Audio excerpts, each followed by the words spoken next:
with American background too. Yeah.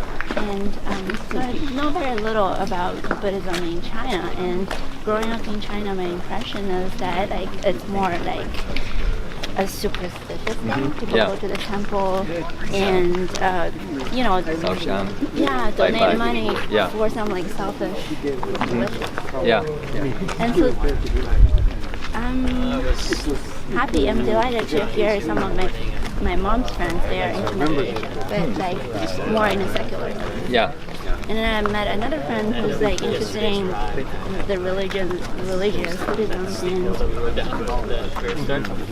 like we get to know each other more. And I realized they don't do meditation; they just learn some like some teachings.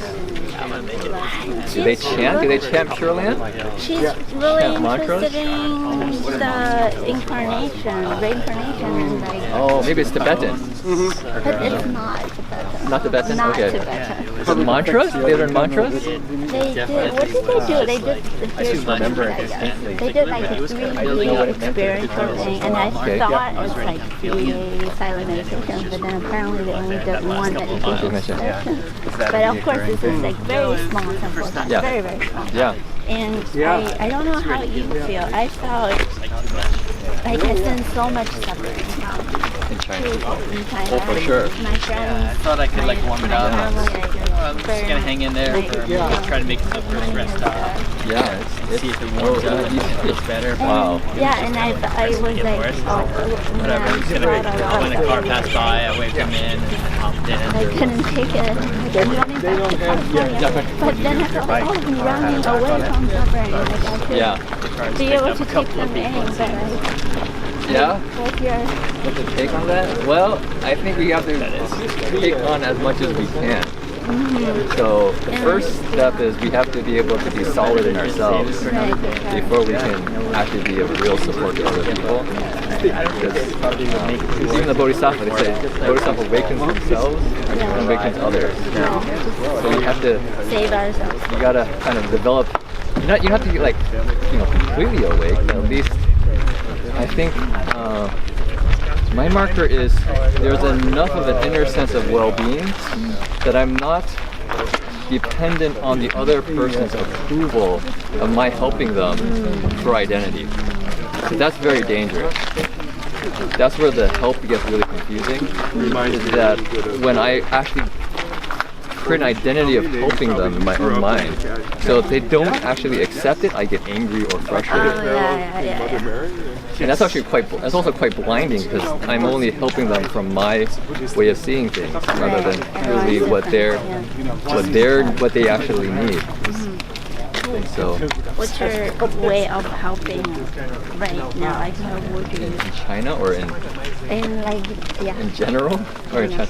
Well, we went to visit monasteries in China, and interesting enough, this time with Jin Weisher, kind of how you were saying, although for different reasons. Growing up in America, the value system is so different than Chinese culture in China. Just to start with, the feeling of independence and freedom in America doesn't actually really exist in China. So I found that when I went before, I would actually get really tight because I couldn't even exist in my actual way of developing my identity, like at all. And so last time I came back, it took about 2 weeks to decompress and from the experience. It was like, wow, that's intense. And then so this time when we went back, Jin Weisher and myself thought, we're just gonna practice metta the entire time. Nice. Because actually what we did last time, which was, I realized how we coped, was it was a little bit of cynicism. It was a kind of satirical cynicism, which you kind of make fun of things in the mind.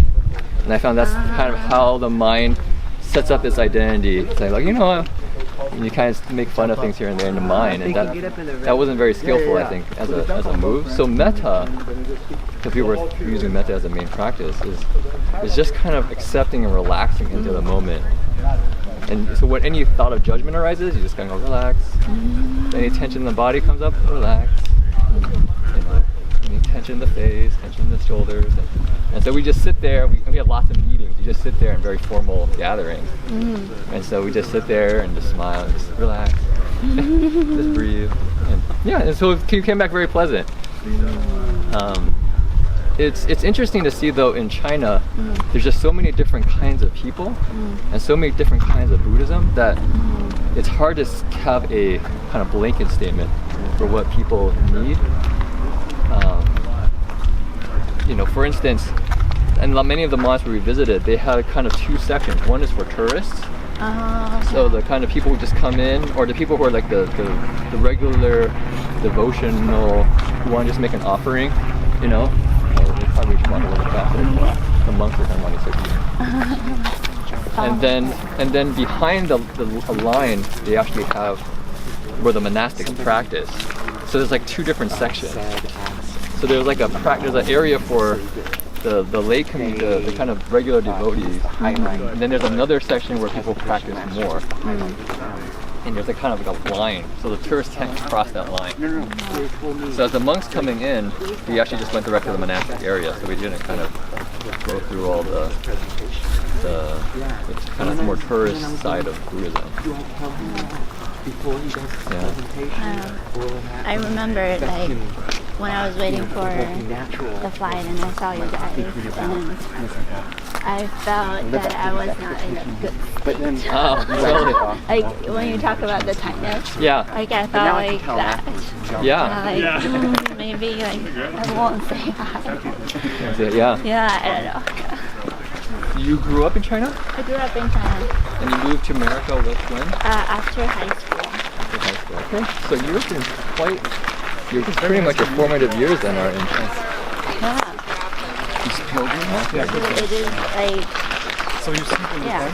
How long have you been in I just America? put a drop cloth 14 pad years, and so right on the that- ground. If you're interested, you have like